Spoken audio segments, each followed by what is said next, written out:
In this final video of this DVD, I wanted to discuss just a few more trigonometric identities that I personally think are fundamental knowledge if you wish to study trigonometry further on your own. These identities are called compound angle identities because they describe what happens if we find the sine or cosine of the sum of two angles. That is to say, we add two angles together and then find the sine or cosine of the resultant angle. So if we had two angles, for example, we had theta and we had beta, what we're saying is we're finding the sine of theta plus beta, or the cosine of theta plus beta. Now hopefully it goes without saying that the sine of theta plus beta does not equal the sine of theta plus the sine of beta. We can quite clearly see this if we were to assign example values to theta and beta and work out what the sine of theta plus beta equals and work out what the sine of theta plus the sine of beta equals. So if we were to say that theta equals 30 degrees and beta equals 40 degrees, well then the sine of 30 degrees plus the sine of 40 degrees is equal to, we can use a calculator to work this out, so the sine of 30 degrees plus the sine of 40 degrees is equal to 1.14.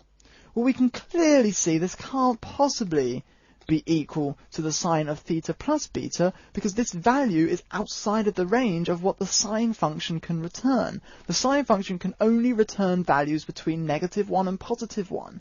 This is greater than +1, so it can't possibly equal the sine of theta plus beta. Just to prove that further, we can actually find the sine of 30 degrees plus 40 degrees, which is equal to the sine of 70 degrees, which equals, again, if I use a calculator, so 70 sine is equal to 0.9396, or 0.94, I guess we could say. So it's equal to 0.94. We can quite clearly see that 1.14 does not equal 0.94, and therefore sine of theta plus beta does not equal the sine of theta plus the sine of beta. Now I'm not going to show it here, but the same is true for cosine. The cosine of theta plus beta does not equal the cosine of theta plus the cosine of beta. So what does the sine of theta plus beta equal, and what does the cosine of theta plus beta equal? Well, we can construct some geometry to help us answer this question. By applying trigonometry to that geometry, we're able to find relationships between these angles and find what the sine of both of those angles or the cosine of both of those angles are equal to. Now, it is quite a complicated proof, so please bear with me, but hopefully everything will make sense in the end, even if you can't see where I'm going with this to begin with. So just sit back, watch through the proof, just make sure you understand why certain things equal the whatever values I'm saying they're equal to, but don't worry where I'm going with this proof. Just sit back, watch the proof, and hopefully in the end you'll see how everything comes together and finds us what sine of theta plus beta equals and what the cosine of theta plus beta equals. So I'm going to start out by giving myself as much room as possible here on the whiteboard, and I'd like to draw a horizontal line. So I'm going to draw a nice horizontal line. Now if we took this line and I was to rotate it through an angle of theta, we get something like this. So if I rotated this line up and through an angle of theta, we'd see we have these two lines and the angle between these two lines would be theta. If I took the line again and rotated it through an angle of beta, you'd see that we'd take the line again and rotate it through an angle of beta, and I'd get something that looks a little bit like this. I'd have another angle here, and this angle would be beta. So hopefully you can see that we know the angle theta, we know the angle beta, and if we were to construct some geometry now that allowed us to work out various relationships between these two, perhaps we can find out the relationship of the sine of theta plus beta and cosine of theta plus beta. Now we're going to start off looking for the sine of theta plus beta. To do this, I want to first call the shared point, this point that all lines share, O. or sort of like the origin, if you will, of our drawing. I'm going to call this O. I'm going to create another point on our third line that's called P. So here's a point P. Now the important part here is that the line OP has a length of 1 unit. So this line between O and P is 1 unit long. We can now define a right-angled triangle such that this new line, OP, is the hypotenuse, and that one of the points of the right-angled triangle is on the second line that we created. So I'm going to construct a right-angled triangle, and that needs to meet this second line at a right angle. And the point where it meets that line, I'm going to name as Q. So it meets this line at a point Q. Now we can apply trigonometry to this right-angled triangle to relate our angle beta to the various edges in this triangle. So the first thing we know, well, the sine of beta is equal to the opposite over the hypotenuse. Well, the opposite is PQ, so it's equal to the edge PQ divided by the hypotenuse, which we know has a length of 1. So really we can see that the sine of beta is equal to PQ, or more useful for us is to know that PQ is equal to the sine of beta. We can find the cosine of beta. We know that's equal to the adjacent over the hypotenuse. Well, the adjacent to beta is OQ, and the hypotenuse again has a length of 1. So if we were to divide this by 1, well, that just becomes OQ. So we can see the cosine of beta equals OQ, which again is going to be more useful for us to have written as OQ is equal to the cosine of beta. Both of these facts, the fact that PQ is equal to the sine of beta and OQ is equal to the cosine of beta, they're the two edges here in our right-angled triangle. Both of those facts are going to be useful to recall later on. So moving on, we can construct another right-angled triangle, but this time relating to theta instead of beta. So I'm going to share the point Q that we've already created, and I'm going to drop a line down from Q so that it meets that original horizontal line at a right angle. Now the point where these two lines meet I'm going to name as A, and we can apply trigonometry to this triangle relating to angle theta, much like we applied trigonometry to our original right-angled triangle. Now in this case we're going to see we only need to find the length of QA, we don't need to find the length of OA, and because of that I'm only going to use the sine trigonometric ratio. So we know that the sine of an angle, so the sine of this case of theta, is equal to the opposite over the hypotenuse. Well, the opposite is the edge AQ, and the hypotenuse is the edge OQ. But we know, of course, that OQ is equal to the cosine of beta. So the sine of theta is equal to AQ divided by the cosine of beta. We can rewrite this to find AQ is equal to, if we multiply both sides by the cosine of beta, it's equal to the sine of theta times the cosine of beta. So I'm going to write this up here as we're finding the lengths of various edges in our diagram. So AQ is equal to the sine of theta times the cosine of beta. I am going to erase the rest of our workings so we keep this as clean as possible and we keep only the information that we need to remember on our whiteboard, because otherwise we're going to be overrun by all the workings and we're not going to be able to see which workings are important to us. So I'm just going to erase this. Alright, so we're getting started, we're constructing some geometry and we're finding relationships between this geometry and our two angles. But how is this helping us find the sine of theta plus beta?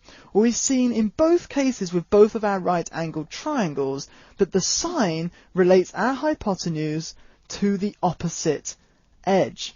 So if we wish to find the sine of theta plus beta, we need to construct some opposite edge for those two angles that creates a right-angled triangle where the angle that we apply the sine ratio to is both of these angles added together. That is to say, this line here is going to be the base of our triangle, Our line here would be the hypotenuse of our triangle, and we need to construct some opposite edge so that we can find the sine of both of these angles as being some relation of this edge.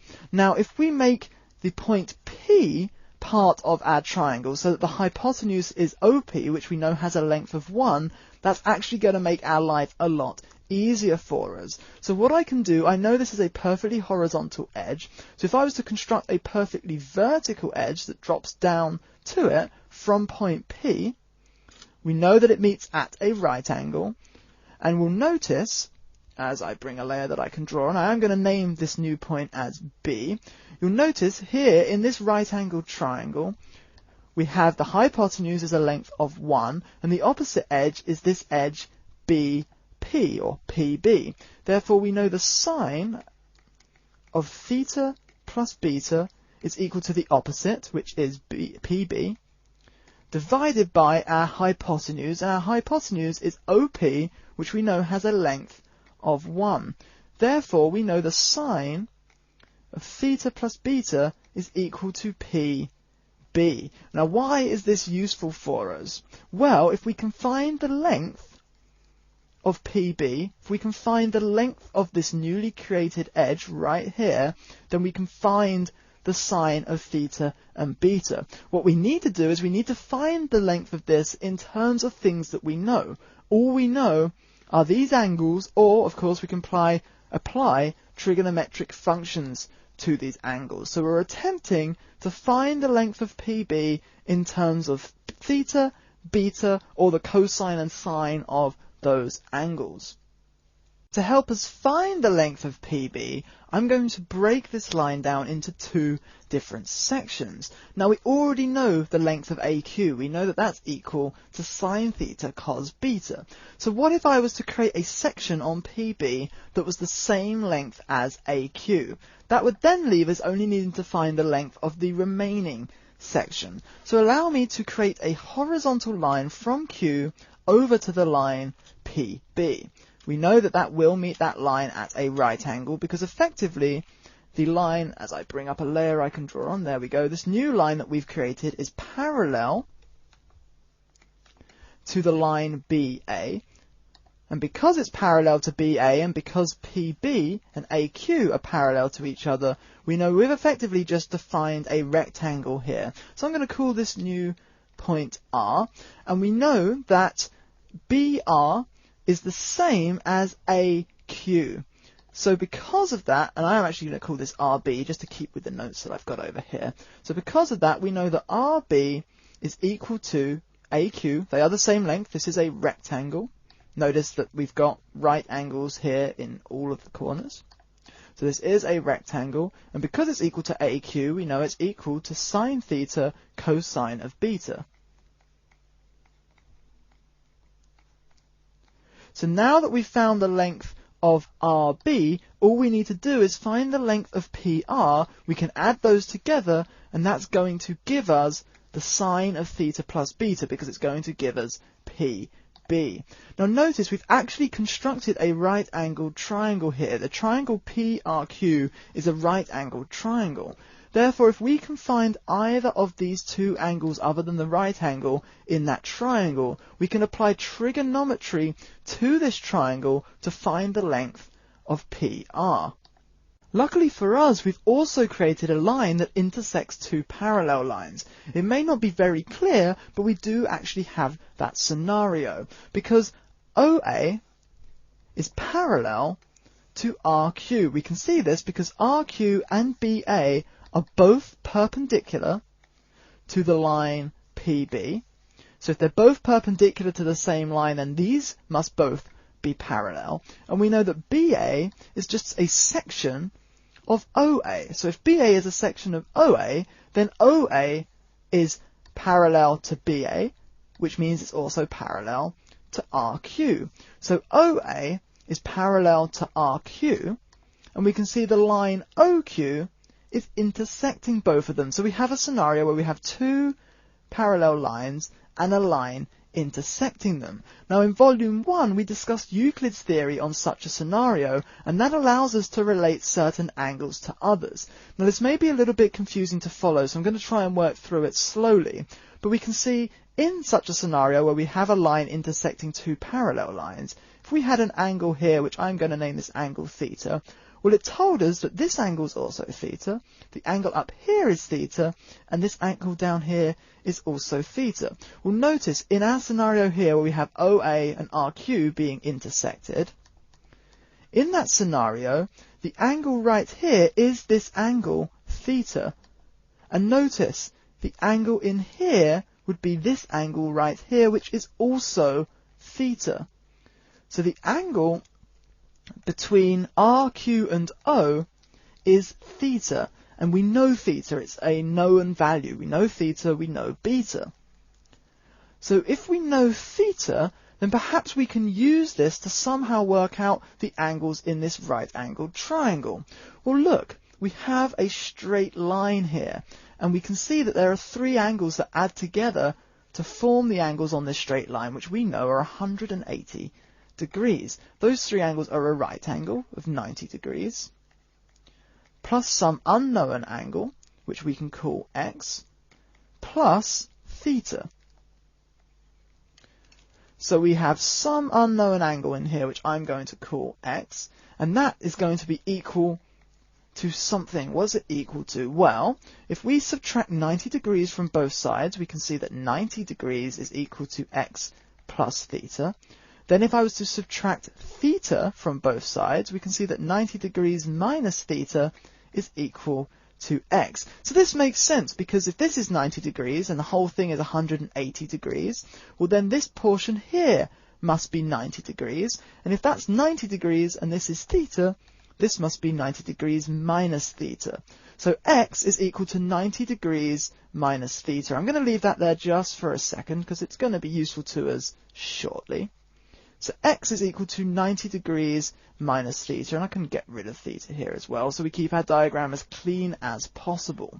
But that's not necessarily going to give us the nicest end results. I mean, 90 degrees minus theta sure could be useful, but it's not going to give us the nicest end result. So what else can we find about this particular triangle?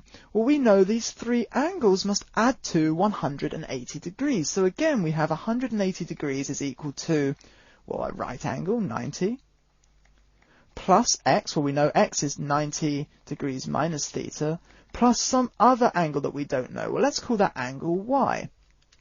So I no longer need to know the value of x. We've used that, and I can erase that. Fantastic. So let's rearrange this to find what angle y is. Well, 180 degrees is equal to 90 plus 90 is 180. Minus theta plus y. Well, if I take 180 from both sides, it's clear that they're going to cancel. So 0 is equal to minus theta plus y. And then if I added theta to both sides, we get theta is equal to y. So y is equal to theta. This is a value that we know, and it's a nice clean value. So if I was to erase y, we actually know that this angle right here is equal to theta. So once again, allow me to clear the workings that we no longer need from our whiteboard. I want to keep this as clean as possible. But now that we know that that angle is theta, we can apply trigonometry to our geometry here, to that triangle PQR, to hopefully find the length of PR. So if we're interested in finding the length of PR, we know that in relation to our angle, PR is the adjacent edge. Now we don't know the length of RQ, but we do know the length of PQ. We know PQ is equal to sine of beta. Therefore, we know PR, the adjacent, and we know PQ, which in this right-angled triangle is the hypotenuse. So we know the adjacent and we know the hypotenuse. So therefore, we can say the cosine of theta in this case is equal to the adjacent, PR, divided by the hypotenuse. The hypotenuse is PQ, which we know is sine beta.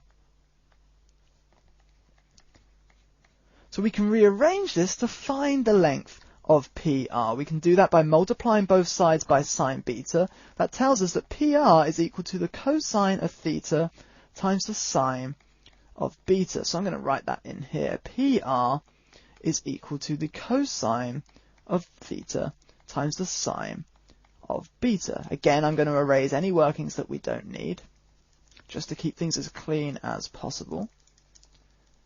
But now that we've found the length of PR and we already knew the length of RB, we can now add those together to find the total length of PB.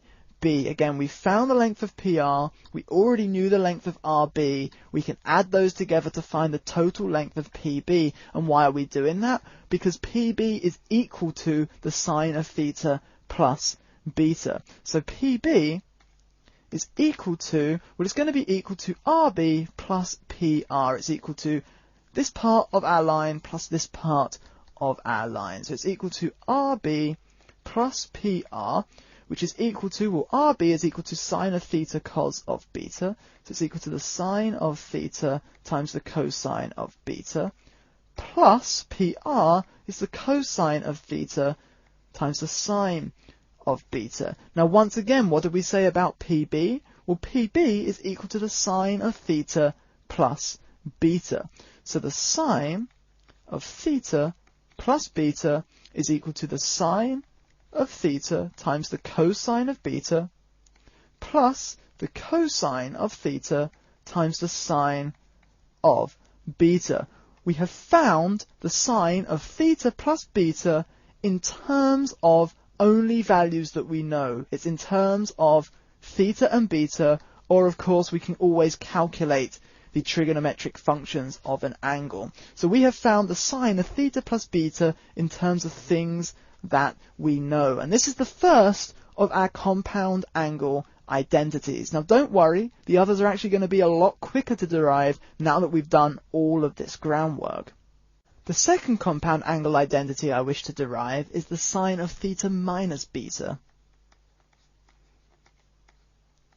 Now to do this, we can simply use our sine of theta plus beta, but make angle beta equal to negative beta. So we can say sine of theta minus beta is equal to the sine of theta plus minus beta. If we take that and use minus beta for each of these angles, we're going to get that the sine of theta minus beta is equal to the sine of theta times the cosine of minus beta plus the cosine of theta times the sine of minus beta. Now we saw in the previous video that the sine of minus theta is equal to the minus sine of theta, and that the cosine of minus theta is equal to the cosine of theta. Therefore the cosine of minus beta is simply the cosine of beta, but the sine of minus beta is equal to minus sine of beta. So this is going to be a minus multiplied by the sine of beta, which is the same as having minus multiplied by cosine of theta sine of beta. Since we're simply multiplying minus 1, it doesn't matter where that minus 1 comes in. And we know, of course, therefore, this is the same as saying minus the cosine of theta sine of beta. So again, we had cosine of theta sine of minus beta, but the sine of minus beta becomes the negative sine of beta. If we had a negative multiplied by the sine of beta and all of that multiplied by the cosine of theta, is the same as having a negative multiplied by the cosine of theta multiplied by the sine of beta. So therefore the sine of theta minus beta is equal to the sine of theta times the cosine of beta minus the cosine of theta times the sine of beta. So you'll notice from our two identities, there we go, that when it's sine of theta plus beta, we have sine theta cos beta plus cos theta sine beta. When it's sine of theta minus beta, the only difference is we have a minus here. We still have sine theta cos beta, but we subtract cos theta sine beta. So this is our second compound angle identity. Our third compound angle identity is going to be similar to the first, which was sine of theta plus beta, but for the cosine. So we're going to try and find the cosine of theta plus beta. To do this, I'm going to reuse our earlier diagram. I need to clear some room, so I'm going to erase some of the workings that we no longer require. So bear with me a second. We are going to be reusing our diagram, but we're going to be relating theta and beta using the cosine of theta plus beta rather than the sine. But you're going to notice, because we've done a lot of the groundwork, we've already drawn this diagram out already, this is going to be a lot quicker than when we found our sine of theta plus beta. So nearly there, just erasing some room so that we have as much room to work with as possible.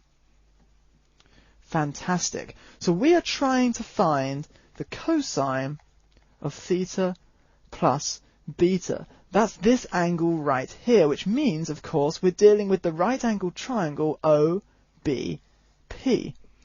Now, in that triangle, we know the cosine of an angle is equal to the adjacent over the hypotenuse. Well, the adjacent edge is this edge OB. So it's equal to OB divided by the hypotenuse, which is OP, but that hypotenuse has a length of 1. So if we're dividing by 1, we know it's simply equal to OB. Well, what do we know about this edge OB? Well, we know that we could write this edge OB as OA minus BA. If we take the entire length OA and subtract back from it BA, it's going to give us the length OB. So this is equal to OA minus BA.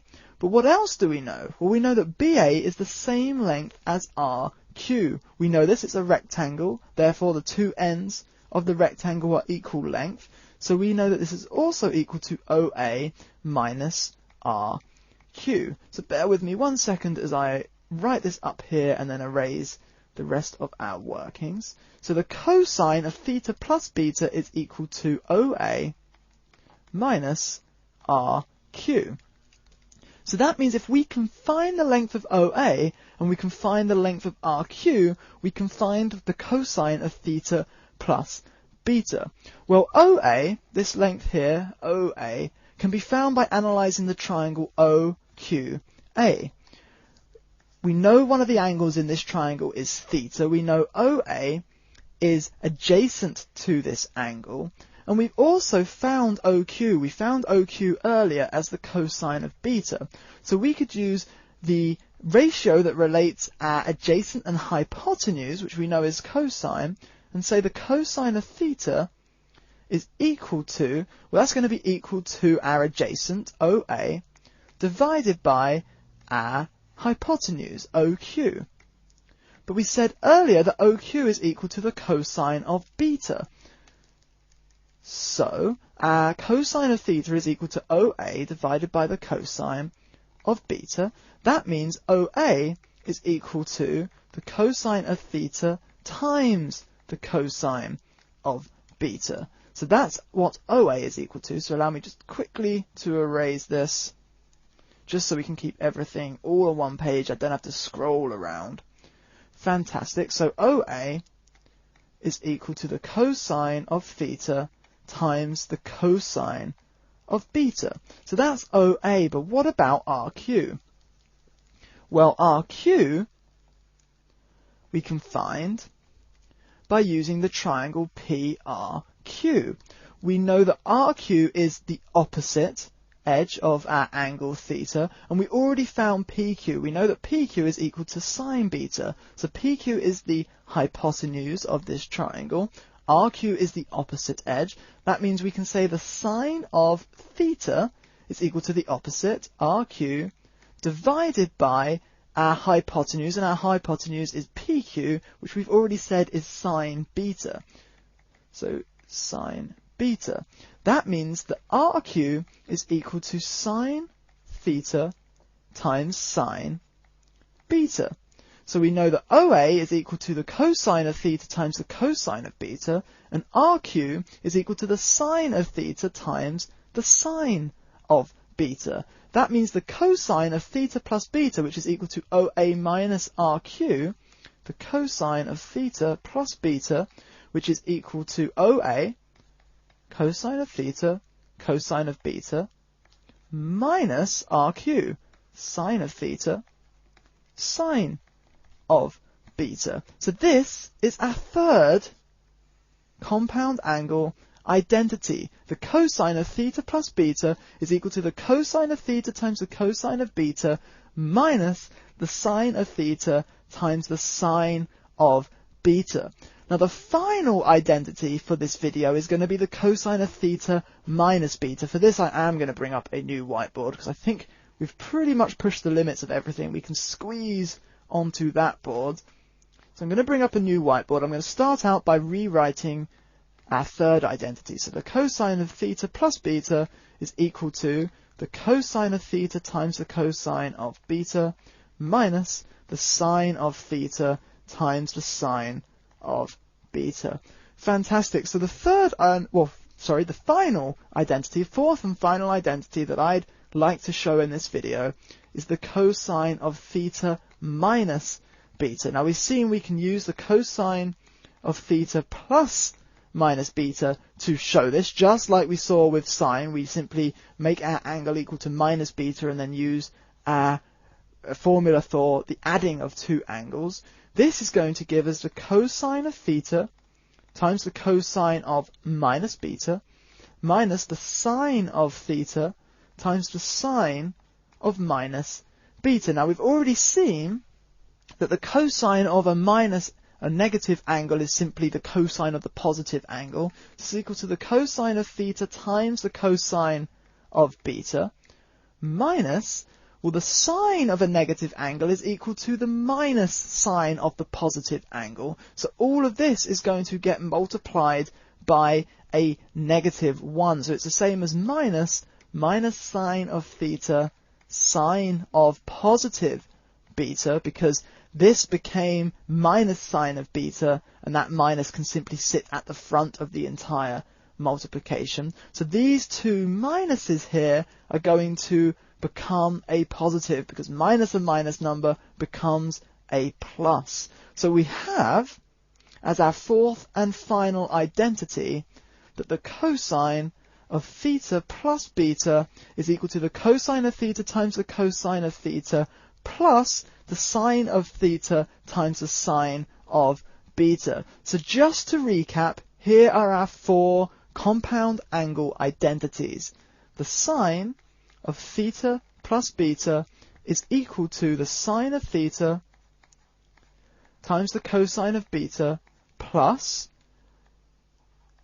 the sine, actually let's write this the same way as we had before rather than switching the terms around, plus the cosine of theta times the sine of beta.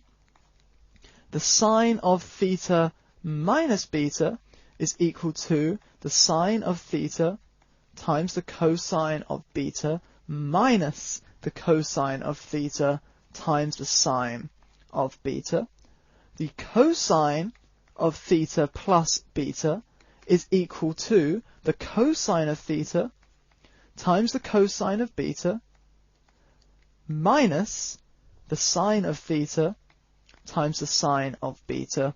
And finally, the cosine of theta minus beta is equal to the cosine of theta times the cosine, rather, as I attempted to write sine, the cosine of beta plus the sine of theta times the sine of beta.